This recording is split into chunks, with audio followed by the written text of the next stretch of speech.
What is up, my good people? It's your boy, the Man Penguin here, back again with another Hearts of Iron 4 video for all of you. As you all know, Hearts of Iron 4 did release a new DLC recently, Graveyard of Empires, and this video is a 4-part series of me going over each nation within the DLC. Before we get into the video though, I just want to let you all know that at 500 subscribers, I will be doing a Haiti World Conquest, so make sure to hit that subscribe button if you want to see Haiti. Today's video is going to be focusing on Iran. I have not really played Iran. I've looked a little bit at the DLC on stream on my Twitch, check that out. But I haven't really played it, so I'm kind of going in blind today, so you guys are joining me as I just go in blind. So, let's go with Iran. Let's hop right into this. Let's go. The fuck did I just choose India? Did I choose India? Did you guys notice that? What the hell? That's odd. That might have been a whoopsie daisy on my end. Okay, this time we'll get into Iran. Let's go. What? It says Iran. How the fuck did I spawn into the British Raj? Okay, that's better. Y'all saw that though. I did not make a mistake. That was Hoi 4. Well, I think it's pretty clear I'm gonna go with the Pahlavi Imperium. I hope I pronounced that well. And, well, I don't know. I guess we're getting back Cyrus the Great. It's also pretty nice that I only have 2 fucking research slots with a negative 10% debuff to my research speed. That's a lot of fun. And really makes me very happy to see. And I'm sure I got construction debuffs too, don't I? Okay. Some construction debuffs. They're not too bad, though. Just rural feudalism. Who doesn't love feudalism? The fact I can go to partial mob, though, immediately is pretty goated. That's actually really nice, ironically. You might even say it's really nice, ironically. Alright, time to go down a Legacy of Greatness. Apparently this gives me civil unrest, though, so I don't know what that means. I guess we'll see. Okay, so it just kind of seems similar to the Polish Peasant Union, where I have to make sure I don't go into civil war. Sure would be unfortunate if Reza Shah died. Well, that was totally unexpected. Time to clamp down on the resistance. That, seems very in line. Well, there goes the dissidents. Poor guys. We're going to revive the old ways. That seems like a bad idea. I might wait for that one. Although it does look interesting. Alright, we got rid of our civil unrest, which was pretty easy, actually. If I'm being completely honest. It didn't really take that much political power. Maybe about 200 at most, which isn't bad. Well, taking this focus will result in a civil war, but I do not give a fuck. We are reviving the old ways, baby. Rally the troops. Oh, it's just these dweebs. Yusef. Not a biggie. Not a big deal at all. Bahar Ahriyana, you are being promoted. That was a butchering again. If you haven't noticed, I'm very good at butchering things. Names, especially. These revolutionaries have 1 to 3 divisions, so this should be an absolute cakewalk. I'm literally just gonna battle plan.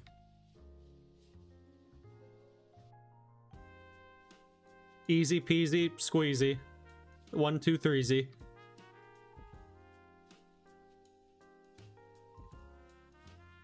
Let's see if they'll hand over. Let's see if the Iraqis want to give me some territory. I think it'd be pretty fair for them to do that. Oh well. Oh well, they agreed. Holy fuck! I wasn't expecting that. What? I wanted to kill them. Oh, they're getting guaranteed. Well, at least they gave it away then.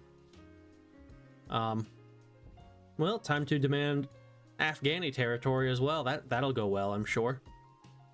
Well, the Afghani said no, and they are going to regret that as soon as I finish making my supply dump. Then they'll regret it. Because, you know, I have no supply over here. Alright, my supply dump got built, so it's time to go to war with the Afghanistanis. They brought it on themselves. This should be pretty easy. I might honestly just battle plan it. And they just fucking shat out like 20 divisions. Well, I guess your boy will not be battle planning this one. I don't know where they shit these Duhurin zones out from, but they did. They told me to go fuck myself, too. I had to start producing a little bit of cash, actually, to, you know, be able to do things properly. So maybe with a little bit of cash, I also purchased some from the British. Even with the cash, I don't really have enough numbers. It's been a little tough to push the Afghanistanis out. Everything in this place is just fucking mountains, so that's not fun. So I need to get mountaineers, and I'm also having real supply problems because I have 0 trains at all. Luckily, there's a focus that'll give me mountaineers and trains, so it's going to take a little bit, but I have to get those. It'll also allow me to build up my cash, so pushing the Afghanis after I get cash, trains, and mountaineers should be a lot easier than it has been because it's been a pain in the ass. I got my mountaineers, and I also built a supply dump, so, and I've bolstered the cash over Afghanistan, although this has been a bit of a, you know, graveyard of empires, so to speak. But I do feel pretty confident now about pushing into them, so we are going to start with the mountaineers, and we're going to race for Kabul, and hopefully, you know, that'll deprive their lines around me, so I can then also start pushing in with the infantry as well. The push has gone fairly decently so far. I'm still having some supply problems because apparently it's impossible to supply your army in Afghanistan. And, you know, they have so many divisions, man. It is a real graveyard of empires right now. I'm sort of losing it, but it's alright. It's not too bad. I just need to make a couple more little pushes and, you know, build another supply dump, and I should be able to kick them out the rest of the way. I got my supply dump built. I've made some nice pushes. My army's fully supplied. My cash is in the air. We're about to take Kabul, which is awesome. And is that them capped? Nope. Of course it's not. But that's a nice big encirclement again as well. And this should be Afghanistan dead? Question mark? No, not quite. They are... And there they go. Alright, I'm just gonna take all of Afghanistan. I fought hard over that. I earned it. That was not fun, by the way. That is Afghanistan dead, and now I don't really know where to go from here. I feel a little soft-locked, actually, because, like, where am I supposed to go? You know, I really don't feel like fighting the Allies today.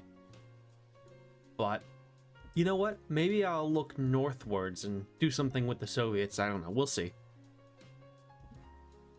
Well, this is what I initially wanted, and he's giving it to me. I'm joining the Soviets. I'm going to help them kill the Germans.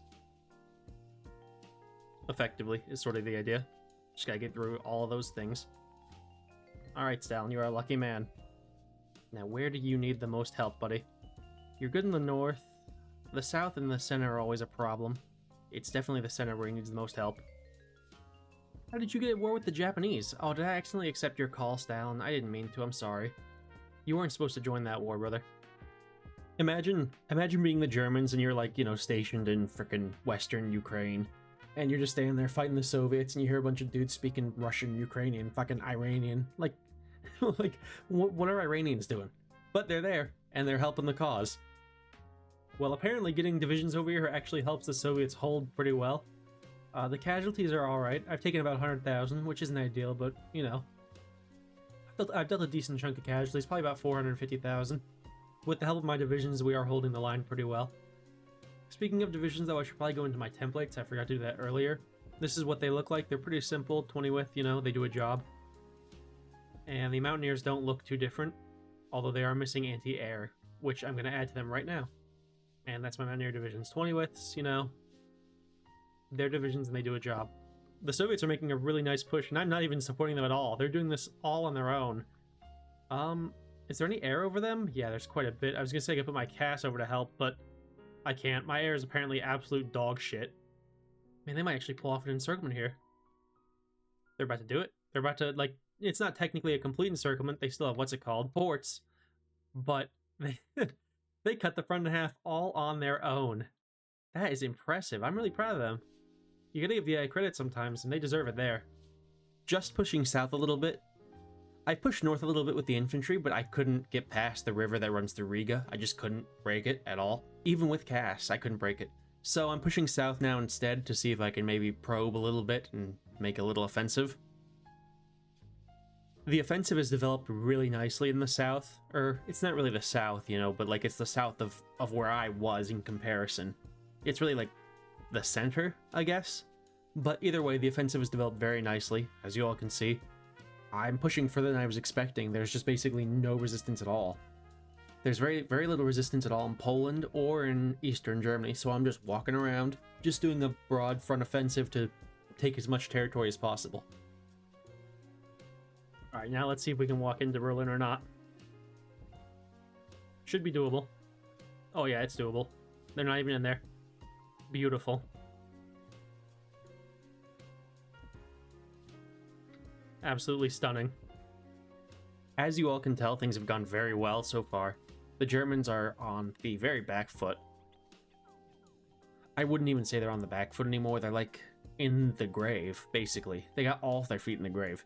Things are going very well. They only have a handful more victory points that I need to take. Germany's getting pretty close. Casualties are looking good again still. You know, they haven't changed that much from last I showed them. I just probably need to take Wilhelmshaven and Cuxhaven. That's where some of you are from. No, I'm sorry, that was rude. And they should capitulate, you know, eventually. Obviously, I also need to take Munchen. Alright, we got Cuxhaven. Germany is very close to capping. It is just a matter, it seems, of Munchen. Yep, that's them. Done and dusted with. There they went. They disappeared, and apparently they're still a major power. Greater Hungary, okay. Yep. Yeah, there we go, and that should be Hungary. There it is, there's the peace conference. Not bad, if I say so myself. Well, that's the peace deal. It looks pretty normal, except for, you know, the fact that I do control a little bit of this area. But, not bad, you know? That was an interesting game. I know, you know, I played Hungary, or Iran, and I ended up at war with, what's it called? But I would call this a Greater Persian Empire. I don't know about y'all. I have some land. Like, I have some land. You know, it was fun, though. The only reason I'm cutting it short and not going a little further is because I'm going to do a video on Afghanistan, India, and Iraq. And I made that decision Sunday night, which would be 2 nights ago from when this is uploaded. And I'm recording this yesterday. So, you know, I upload this Tuesday, so it's Monday right now. So, the only reason I'm not going further is because I want to get a video out for every nation. So it's a little unfortunate, but, you know, I'll leave with some brief thoughts about Iran. It was nice. I kind of feel like you're backed into a bit of a corner just to begin the game with, because you're surrounded by every major nation, and there's no really good way to peacefully acquire territory. I get, you know, eventually you should have to go to war, but you do run into the problem that going to war, especially with Britain and the Allies, is tedious. It's not fun. I'll obviously come back to this one day and do it more in depth and, you know, not get sidetracked the way I did this one. But that's just my initial thoughts, you know, so I hope you guys all enjoyed the video. I enjoyed making it. This was actually pretty fun to play. Playing, you know, infantry offensives are so much fun to do. They're just a lot of fun. But I gotta edit this video together now, so until next time, thank you all so much for joining. If you enjoyed, hit that like, hit that subscribe button. At 500 subs, we will be doing a Haiti World Conquest, and I shall see you all in the next video. Peace out.